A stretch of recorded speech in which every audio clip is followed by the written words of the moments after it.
back with another lecture video about growth and development.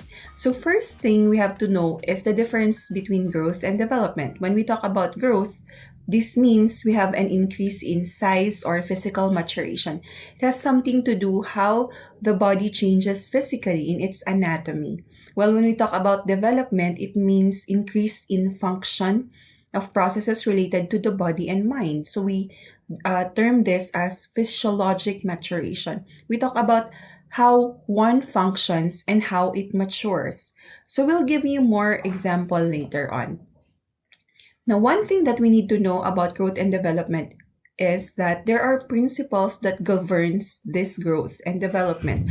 First is that it is a continuous process. So when we talk about continuous process, from the birth of a child or a neonate up to the growth into an adult or an old adult, and or to its maturity, it continues.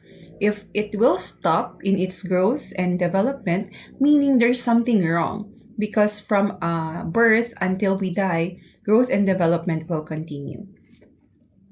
Another is sequence. When we talk about sequence, how something develops, there's a certain sequence. Meron siyang pagkasunod-sunod. So when we talk about sequence, it is the same for all children, but the rate will vary from child to child, meaning from learning how to crawl, learning how to stand up, learning how to walk, run, and jump. It's the same sequence for all children, but you don't expect that your child will develop as fast as other children, because some children may have growth and development slower than that of other children. But what is important is that they follow the same sequence. So that is one of the things that they might ask us, bakit yung anak ko hindi pa nakakapagsalita or hindi pa nakakapagsulat, hindi pa nakakapaglakad compared sa anak ng kapitbahay ko? So we don't have to compare them, but of course, we have to check for red flags if nagkakaroon sila ng delay. But we have to take note that the rate varies from child to child. Next is, another principle is that the maturation of the growth and development is intimately related to that of the nervous system. Meaning, if there is a delay in the growth and development of a child, it has something to do with a delay with the maturation of the nervous system or the brain. So the brain has a very important function when it comes to the development and the physical growth of children. Another would be that generalized mass activity is replaced by specific individual processes. So generalized activity to specific activities. Like, for example, the child learns how to crawl before they learn more specific functions like combing their hair, eating using spoon and fork, or much detailed activities. So they learn first yung mga gross motor activities before the fine motor activities. Primitive reflexes have to be lost before voluntary movement is required. So I'll give you an example. We have what we call the extrusion reflex. This occurs before 4 months. So anything you put into the tongue of the baby, they will try to extrude it. Ilalabas nila. They will take it out. So if you touch the tongue, nilalabas nila. Like that. So before they can learn how to swallow food voluntarily, that extrusion reflex, which is a primitive reflex, has to be lost first. So at 4 months, nawawala ng extrusion reflex. That's the time we can start introducing solid food to the child. So here are the different things that we need to remember. First is that growth and development occurs in a cephalocaudal direction. Cephalo means head, caudal going downwards. That is the direction. So the development starts from the head and then going downwards. Next is proximodistal. Proximo means near the center of the body. Proximodorsal. So, and the distal portion of the body. It starts with what is more proximal or nearer the center of the body going outside. And of course, we have mentioned this earlier, it is general to specific. So in this picture, we can appreciate that growth and development starts in the head. Cephalo means the brain. So dito sa head niya. And then caudal, pababa. that is cephalocaudal. Okay, and when we talk about proximodistal, here, this is the center of the body. So proximal means near the center, and then distal going to the extremities, more distal portion of the extremities. So growth and development occurs in the trunk first. That's why a child learns how to crawl, which involves the trunk, and then how to stand up and walk before they learn how to use the spoon or the comb perhaps for combing their hair, which requires more distal muscles to work. Next is that from general to specific. So if you look at this baby, you try first to appreciate the texture of objects initially, which is a general motor activity, to more specific by learning how to write, okay, learning to button their clothes or unbutton their clothes, learning how to tie their shoes. Those are more specific activities. Now, for the core concepts on development, there is an interaction between nature and nurture. Nature means whatever genetics they got from their parents will affect their development. And nurture, whatever the environment that, whatever their environment was during childhood, habang lumalaki sila.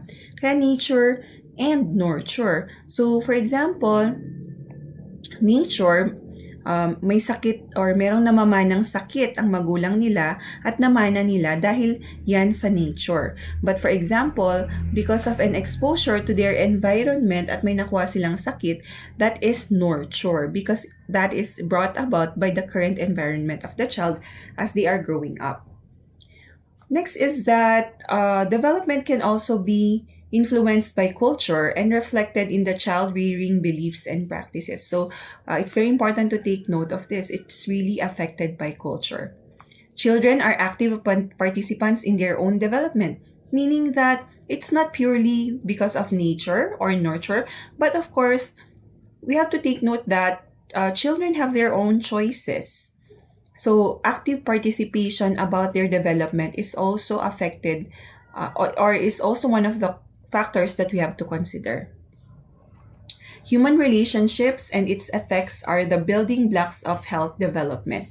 So very important that there is a good relationship, family relationship, in order for a child to really develop. You can just imagine a child being reared in an environment that is yung magulo, halimbawa merong war, may famine, nagugutom sila, or merong marital discord, nag-aaway ang mga magulang sa harap nila, or if there's physical abuse, you can just imagine what effect that would have on the development of a child.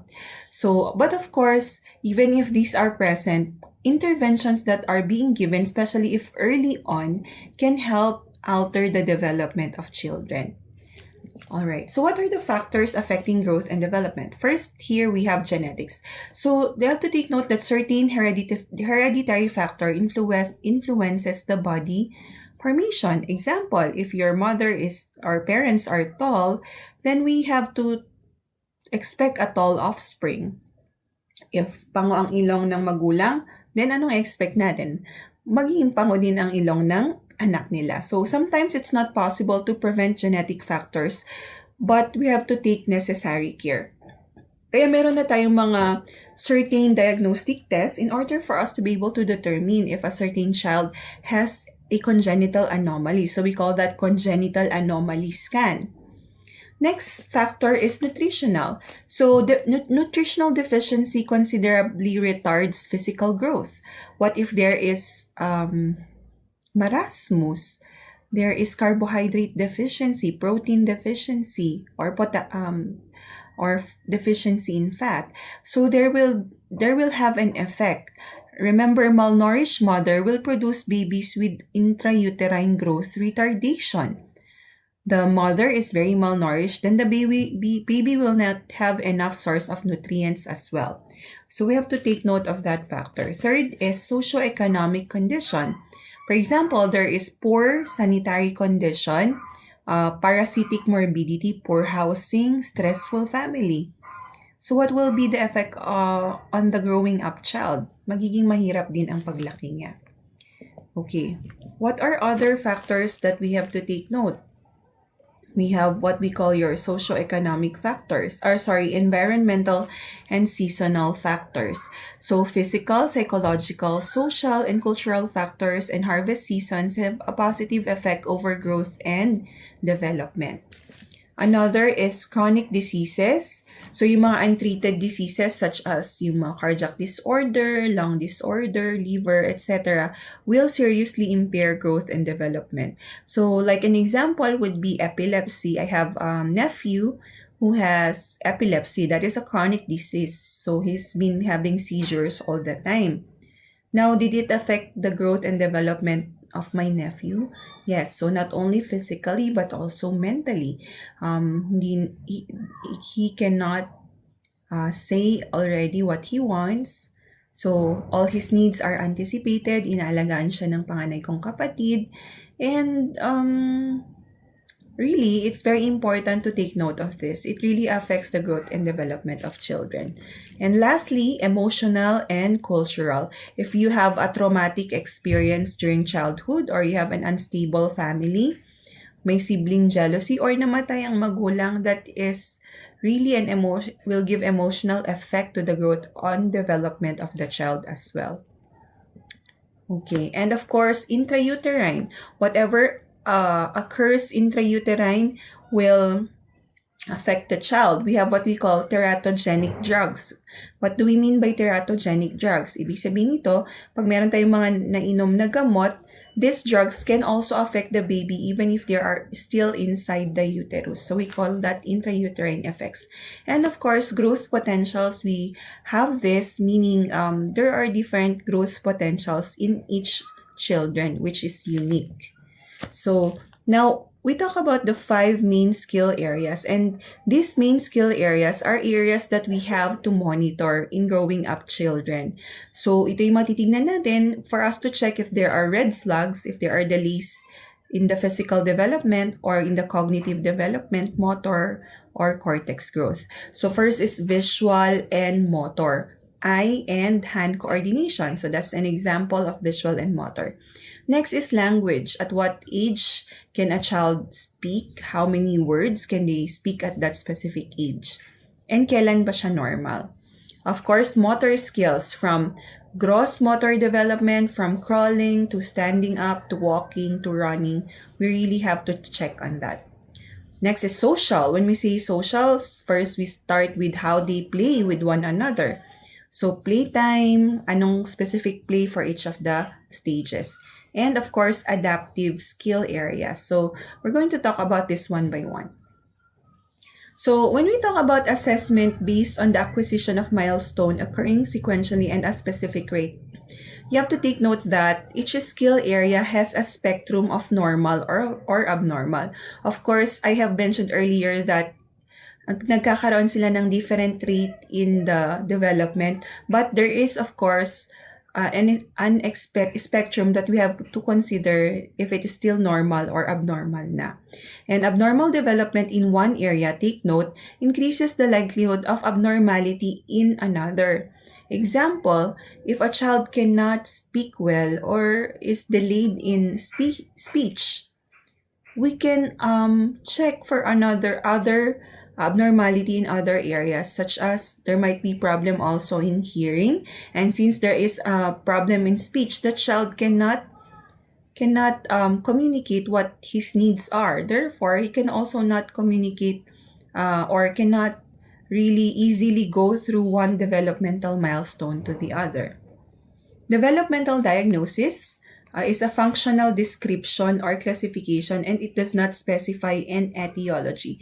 So for example, if a pediatrician gives a developmental diagnosis, sometimes we do not still know what caused it. Okay, we don't know the etiology. So what is developmental delay? So this is the performance significantly below average of a specific task required or is expected of a certain age. It may be seen in one or more areas. So it could be a physical delay, a speech delay, social delay, or a motor delay. So 2 assessments over time are more predictive than a single assessment. So it's not because you have your child checked for just one time and then they said that there's a developmental delay. It's not that reliable, or it's better if we have another assessment. So for example, if they ask you to go back after a month or after a year, then another assessment would be really important for us to check if it's truly a developmental delay or maybe just a little delay on that time kapag once lang natin siya in-assess. Now, what are the different major developmental disorders? So we have what we call your mental retardation. This means it's equivalent to an intelligence quotient at less than 70 to 75. Plus, there is a limitation in at least 2 adaptive skills. So what are these adaptive skills? So we have self-care, yung pagpapaligo sa sarili, pagbihis sa sarili, home living, work, and communication. So that is mental retardation. Another, we have your communication disorders. So there may be a deficit in comprehension. Even if we talk to them, they cannot understand us. Interpretation, what else? Production of language or use of language. Di pa siya nakakapagsalita ng maayos. Another is learning disabilities. So 1 or more of reading, listening, speaking, writing, and math. So we have what we call an example of this is dyslexia. If you have seen the movie, it's an Indian movie about a child wherein he says to his teacher that the letters are dancing. Sabi niya, the letters are dancing. So that's how he said it.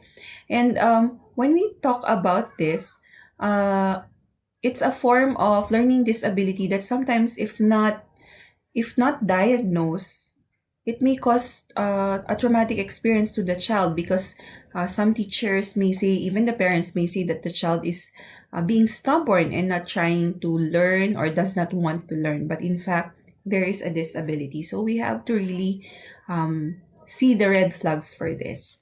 Another would be cerebral palsy. Okay, so cerebral palsy is a type of cognitive, it's a disorder wherein it will really cause developmental delays, not only mental delays but also physical delays.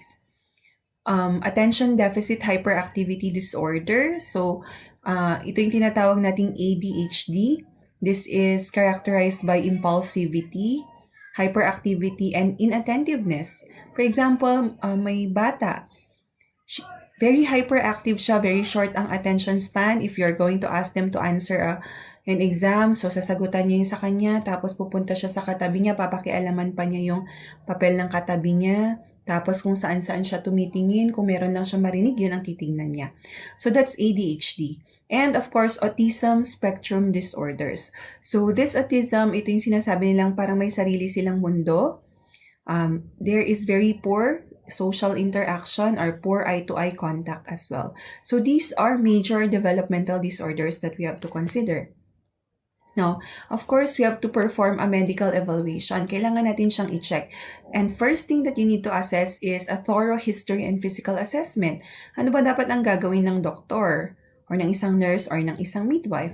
You have to ask questions. Ano po ba ang nangyari nung ganito po ang edad niya pagkapanganak? Normal po ba yung pagkapanganak niya?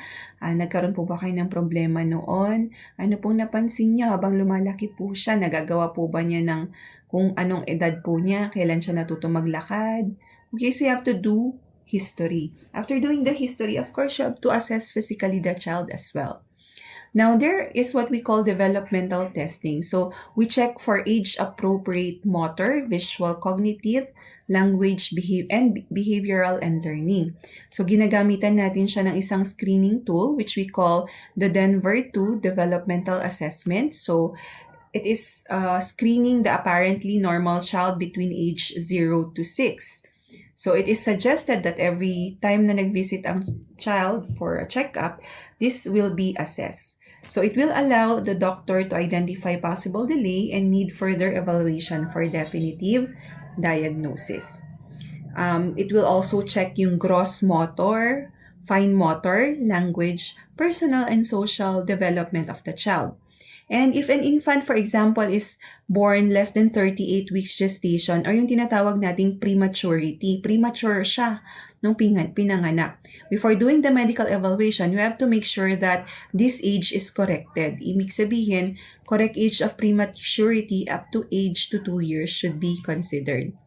And we can only say that there is a developmental failure if at least there are 2 delays. If, for example, the delay is just speech, meaning we could not consider that automatically as a developmental failure. Rather, there must be at least 2 delays.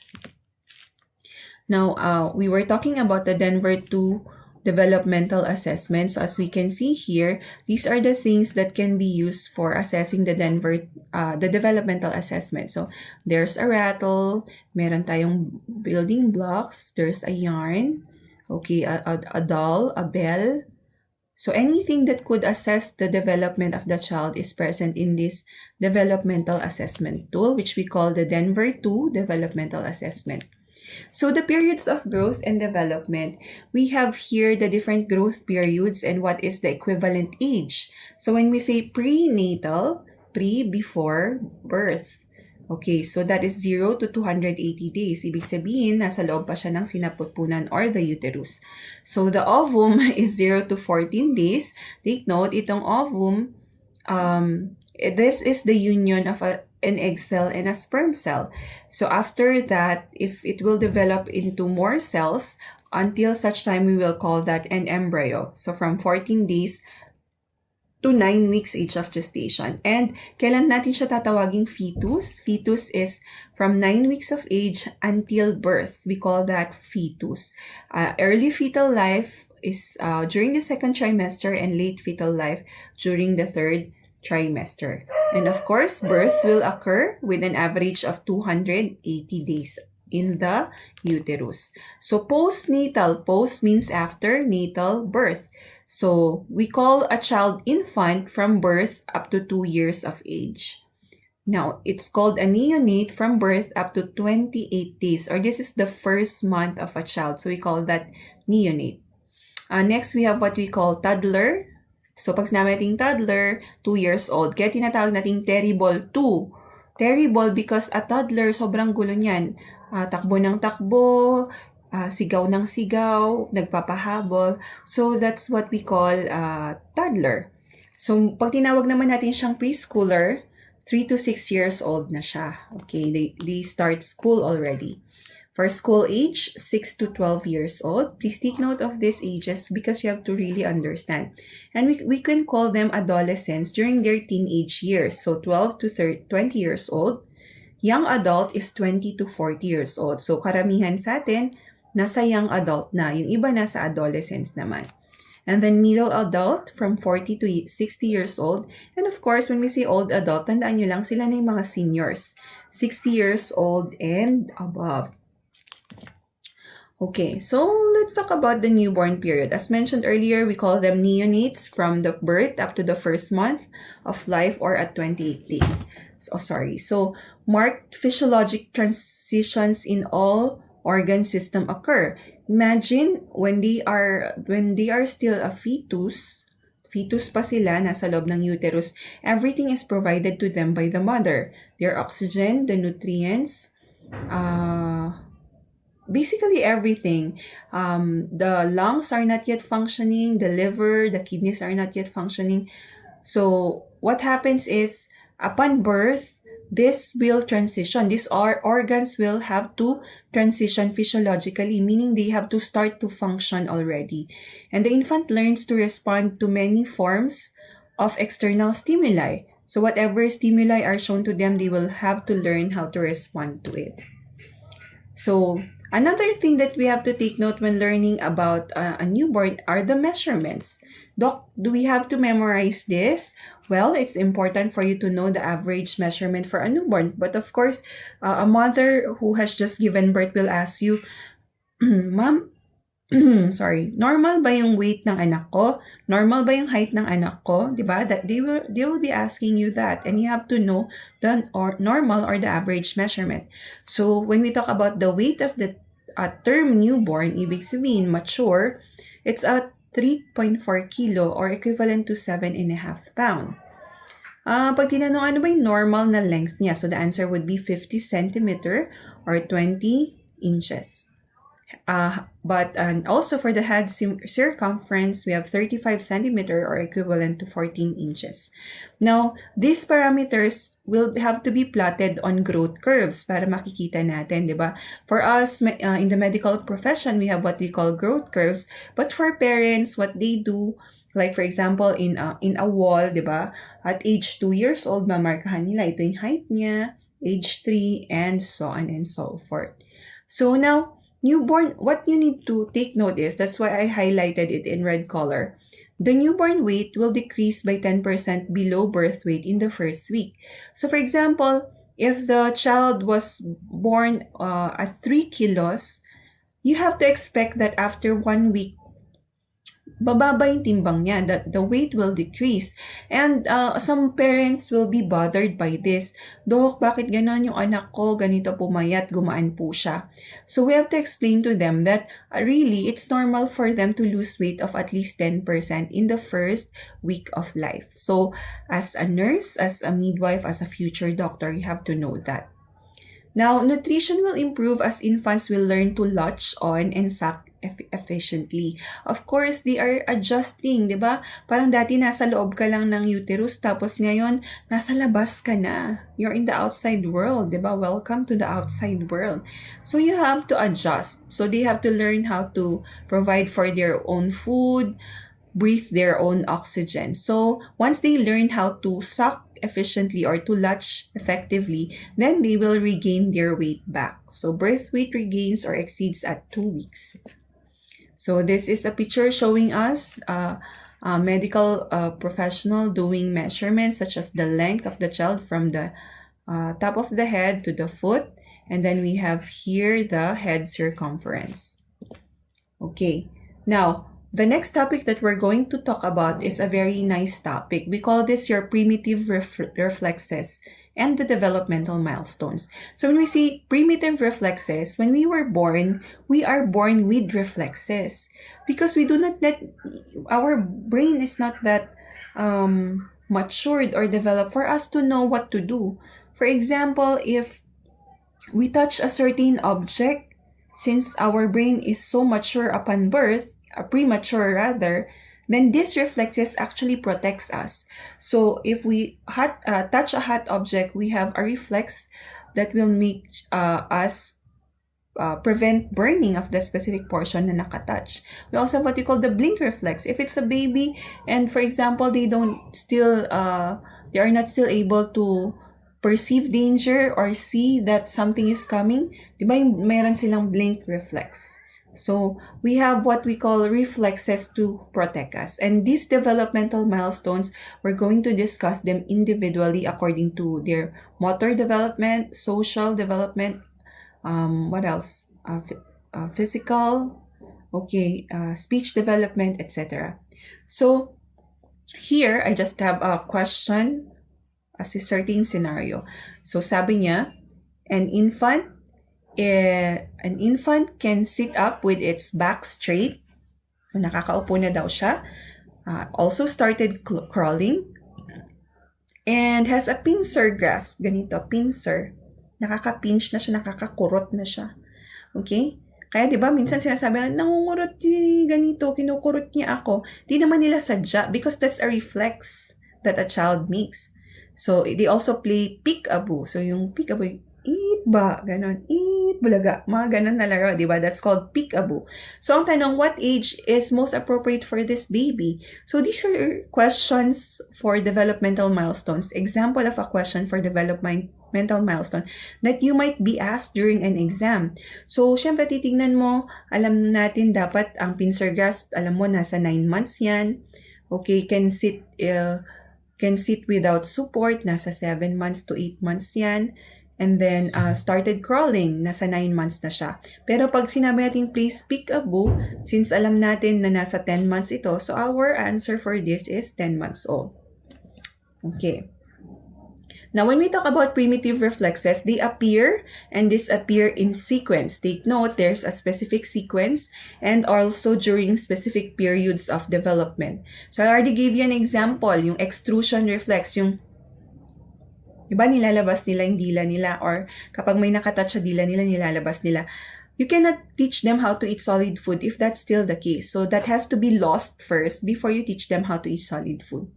Next is absence of this reflex. Pag wala yung reflex na to, it means there is a central nervous system dysfunction. There's something wrong with the brain. Or persistence beyond a given period. Nagkakaroon siya ng, for example, MORO reflex nag-extend beyond 4 months. Then, we suspect that there is a central nervous system dysfunction.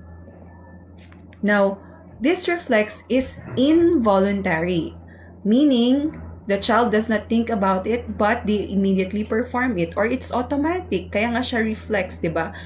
So, pag, for example, yung bata, kinurot ka niya, di niya sadya yun kasi it's a reflex. Pero kung matanda ang kumurot sa'yo, sadya niya yun kasi hindi na siya reflex. It's no longer a reflex, but it's already a voluntary action. Inborn reflexes present at birth and occurs in a predictable fashion. Normally, developing newborn should respond to certain stimuli with these reflexes. So, for example, kapag merong tatama sa eyes ng bata, mayroon siyang blink reflex. Iko-close niya yung eyes niya to prevent harm sa eyes niya. Okay. Now, these are the different newborn reflexes, and we're going to discuss them individually. So, for example, we have what we call your MORO reflex, where in the description is they will extend the head. Okay? And then there is extension. So, pag sinabi nating extension, naka-extend ng ganito. Pag ito naka-fold, ang tawag natin dyan is naka-flex siya. So, extension and flexion of arms and legs. So, extension, i-extend niya muna, tapos i-flex niya yung both arms and legs niya. This appears at birth and it appears at birth and disappears at 4 to 6 months. And take note, class, if this MORO reflex is not present at birth, it means that there might be a problem in the brainstem or vestibular nuclei of the brain. Okay, so that's the MORO reflex. I'm going to show you an individual picture of the MORO reflex after, or the different reflexes. Grasp reflex naman, for example, may itatouch ang dito sa may palm ng bata, ang gagawin niya, i-grasp niya. Finger in palm. So, ganyan yung mangyayari sa grasp reflex. And then, the hand and elbow, magkakaroon ng flexion. So, for example, pag na-touch mo to, i-grasp niya, tapos i-flex niya rin yung kamay niya. This is present at birth and disappears at 4 to 6 months. So, rooting reflex. Ito naman, class, we need a cheek stimulus. Pag na-touch yung cheeks ng baby, that they will turn the mouth to that side. So, pag dito yung tinatouch, for example, itatouch mo yung nipples ng nanay dito, pupunta siya, hanapin niya, tapos kakainin niya yon. Isasak niya yung nipples. So, we call that your rooting reflex. So, this is present at birth and this appears also at 4 to 6 months. We have your trunk incurvation reflex. So, there is withdrawal from stroking along the ventral surface. Dito sa may back portion natin. So, for example, this is the back portion. Pag itinouch mo, parang nagka-curve siya. So, trunk incurvation. So, it disappears at 6 to 9 months. Now, we have what we call your placing reflex. So, this occurs when we step up. When the dorsum of the foot stimulated. So, I'll show you a picture later on to better understand this. So, for now, we have to know that it disappears at 4 to 6 months.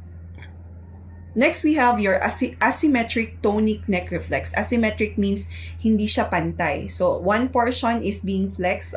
Isang portion ng katawan mo, halimbawa nasa right side, naka-flex yung arm, pati yung paa, while the other side is naka-extend siya. So, kung saan yung portion na naka-extend, dun din nakaharap yung head ng baby. Kaya para siyang nagfe-fencing. Okay. It disappears at 4 to 6 months old. Parachute reflex, it simulates a fall by extending the arm. Di ba pag nag-parachute is naka-extend yung arm, ganun. So, this never disappears. Kaya pag nakikita niyo, class, pag may sumakay talaga ng parachute or may gumamit ng parachute, di ba parang it's a reflex na ina-extend natin yung kamay natin. So now let's look at the different reflexes in picture. So this is a MORO reflex. It gives us an indication of muscle tone. So makikita nyo, alam nyo yung parang tinatawag din nila itong STARTLE reflex. Alam mo yung parang pag nagulat ka, liwa natutulog ka, tapos nagulat ka, di ba, biglang may maingay, kumaganon yung kamay at paa mo. Parang ganon din ang MORO reflex. So failure of the arms to move freely or the hands to open will fully indicate hypotonia of the muscle. So it fades rapidly and is not normally elicited after 6 months of age. So kailan nakikita sa bata ang MORO reflex? If there is a loud sound at nagulat sila, they will develop or they will manifest the MORO reflex. Okay, now this is what I've been talking about earlier, the palmar grasp reflex. If there is a light touch at the palm, it will produce flexion of the fingers, and it disappears at 3 to 4 months. This will be replaced by voluntary grasp at 4 to 5 months. That's why after, di ba, pag nawala na yung reflex na to, they will already learn how to hold their own bottles of milk. Okay? So if they cannot grasp properly, then we will parang mag-iisip tayo na baka meron siyang paraplegia or paralysis, bakit hindi niya mag-grasp? Because that is a normal reflex. Now, what do we call this reflex again? It's called the rooting reflex. Diba? Itatouch mo dun sa cheeks niya and then hahanapin niya. So, if this will not be lost at 4 to 6 months, then it will interfere with the development of the child or with the learning how to suck voluntarily. Okay, we also have what we call here your sucking or swallowing reflex. So when you touch the lips of the child, they will automatically suck that or swallow. So its onset class, it's not just during birth, but even inside the uterus, the fetus has already developed the sucking reflex as early as 28 weeks intrauterine. Nasa loob pa lang siya ng matres, natututo na silang nagsasak. So the sucking reflex will disappear at 12 months old. Okay, pag 1 year old na siya, nawawala na yung sucking reflex niya because sucking will now become a voluntary action. Okay, wag mo na sabihin na, ay, may rooting reflex pa ako, ilang taon ka na, di ba? Or may sucking reflex pa ako, ay ilang taon ka na. Alright, next we have here, in this next slide, we have the trunk incurvation reflex. So as you can see here, when you stroke one side of the spinal column while baby is on his abdomen, so this will cause what? Crawling motion of the legs, and then they will lift the head from the surface. So that is the trunk incurvation reflex. Here we have the limb placement or placing reflex. As you can see, if the dorsum portion of the foot is touched, anong nagiging response niya? They will parang step up. Kaya siya tinatawag na limb placement. So if the dorsum of the foot is touched, it will cause them to step up. So this is what we call your placing reflex. Next, we have what we call your asymmetric tonic neck reflex. We call this also the fencing reflex. Tignan niyo, para siyang nakikipag-fencing class, di ba? This is most evident at 2 to 3 years of age. As you can see on the other half of the body, the upper extremity is flex, the lower extremity is also flex. But here, naka-extend siya, naka-straight lang yung kamay niya, naka-straight din yung paa niya, so extended. So whatever part of the body or whatever side of the body is extended, that is where the face of the baby will be looking at. So we call this your asymmetric tonic neck reflex. So this is normally fades at 6 months of age, and if we still are able to see this after 6 months, then that is considered abnormal. So it will greatly disrupt the development of the child.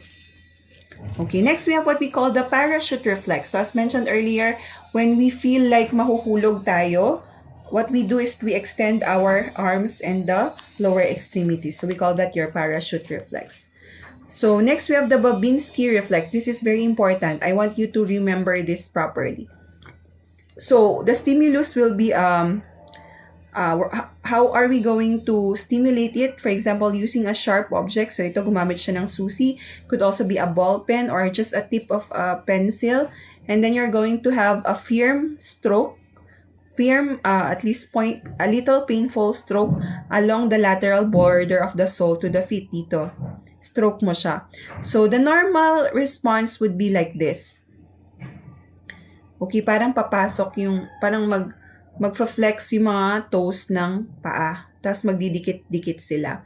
A positive Babinski reflex is when you're going to stroke the sole of the foot, ang mangyari is this large toe will dorsiflex and then the other toe will fan, parang mag-open sila.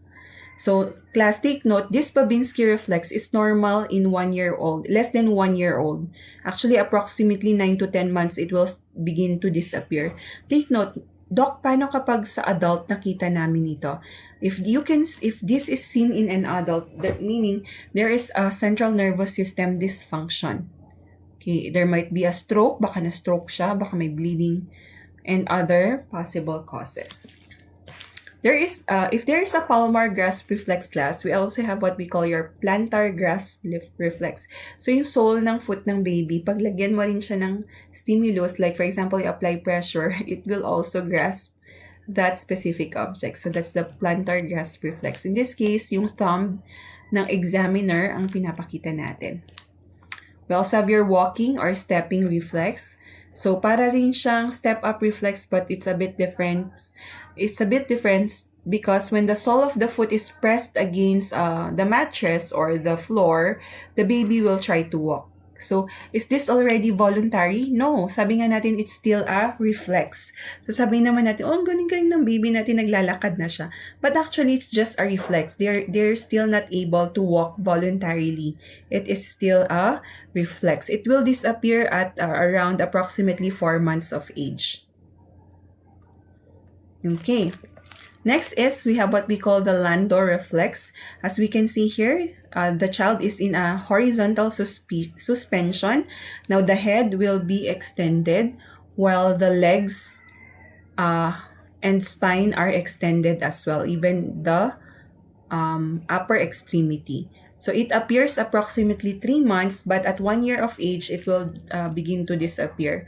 So if you cannot see this in a baby class, for example, hinawakan mo siya in a horizontal suspension at saka yung head niya naka-flex, tapos yung mga kamay niya nakababa lang, we will suspect hypotonia.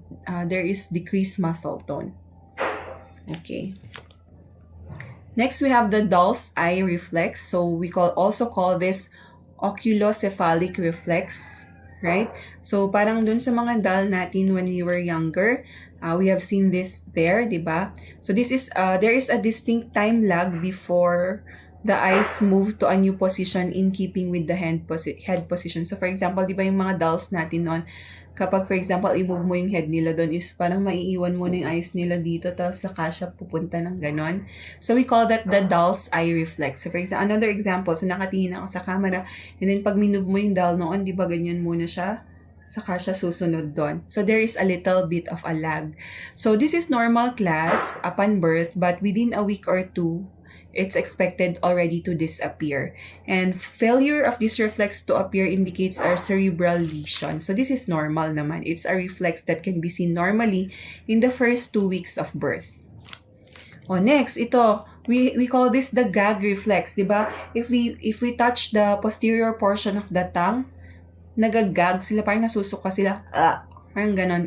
We also call that pharyngeal reflex. And even when the baby is still a fetus inside the uterus, at 19 weeks, gag reflex is already present. So, until now, we still have the gag reflex, right? When you're brushing your teeth and then you accidentally touch the posterior portion of the tongue, nagagag tayo. Feeling naman natin parang buntis, diba? Okay. Now, having discussed all the primitive reflexes, we now move on to the 5 main skill areas. So, we have already enumerated this earlier. So, isa-isahin natin. Motor development, I've mentioned that it is dependent on brain maturity. Meaning if there's a problem with the brain, then we anticipate that also there's a difficulty to develop motor function. So the sequence is developing gross motor function before we can develop fine motor function, and it is cephalocaudal, head to foot. And weakest in motor development correlates to the IQ of that child. So, fine motor skills. What is fine motor skills, class? This is eye-hand coordination. So, eye-hand coordination. For example, nakikita ko yung isang baso and then gusto ko siyang kunin. That is eye-hand coordination. Fine motor skill.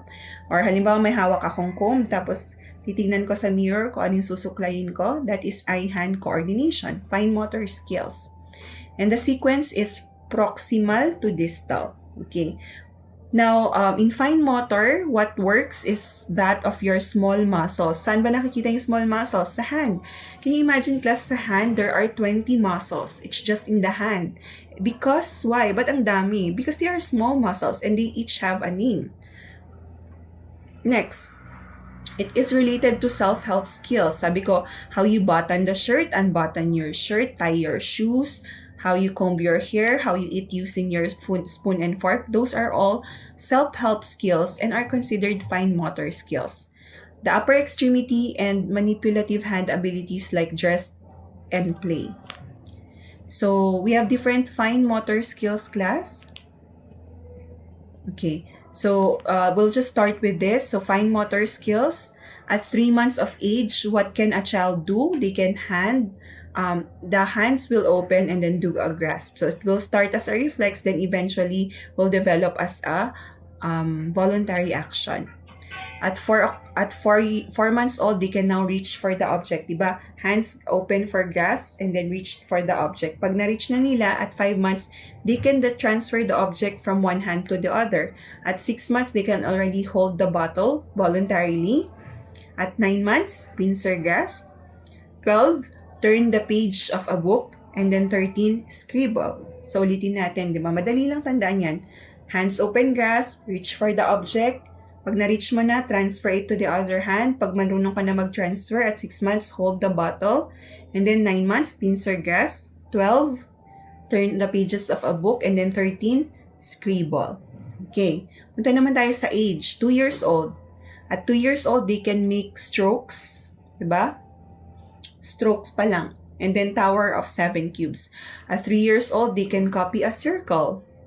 Circle. And then tower of 10 cubes. Then after which, 3.5, they can copy a cross. So cross.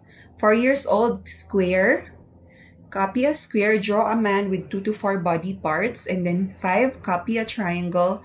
And 6, copy a diamond. And 9, copy a cylinder. So I have here, let me just draw something for you to easily remember that. So remember, class, nung 2 years old, nakakagawa pa lang siya ng mga strokes, di ba? Ganyan. And then at 3 years old, nakakagawa na siya ng circle. At 3.5 years old, nakakagawa siya ng cross. And then at 4 years old, they can copy a square. So lakihan ko lang yung square. And then at 5 years old, they can copy a triangle. And then at 6 years old, diamond. Okay, 2 diamond halimbawa. Okay? So parang, diba, it's easy to remember it because like this one, it's like a mnemonic. So yung una, 2 years old pala, parang strokes, parang buhok pa lang yung drawing niya. At 3 years old, may head. 3.5, may cross. Parang necklace niya yan. Tapos, 4 years old, square, yan na yung body niya. And then, 5 years old, triangle. And then, 6 years old, diamond. Parang paan niya. Okay? So, that's how you're going to remember it. Okay? So, I hope that will help you remember that fine motor skill. Now, let's talk about language. When we say language, we talk about the sequence. From simple to complex, and it correlates with IQ. So, simple, it starts with baba, mama, dada, tata.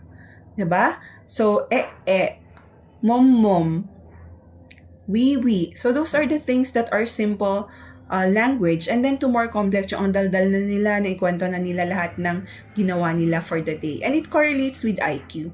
The most common reason for referral of patients to the hospital is because of a language delay. Ito yung pinaka talaga worried sila, di ba? So, yung mga iba, pag di pa nagsasalita, sinususian, kung ano-anong pinapakain, na sa tingin nila, kung papakainin nila ng ganito, magsasalita na siya. So, part of most neurodevelopmental disabilities is language delay. So, we have here what we call cognitive development. So, cognitive meaning brain. How the child learn, understand, mag-solve ng problem, verbal and non-verbal reasoning. Kasi ganito po mama, kaya ko po ginawan kasi ganito.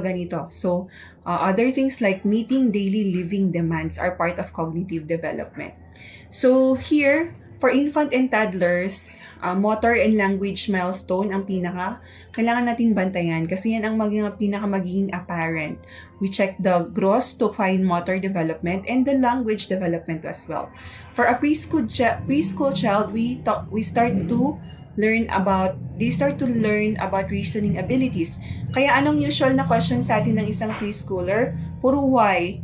Mama, why do we drink water? Why do I need to take a bath? Why is the color of the sky blue? Diba?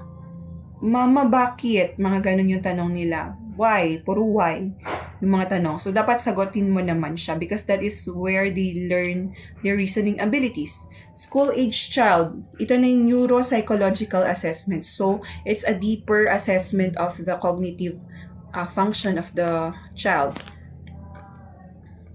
So when we say social development, on the other hand, how the child interacts, forms, and maintains relationships. Social, how they socialize with other children.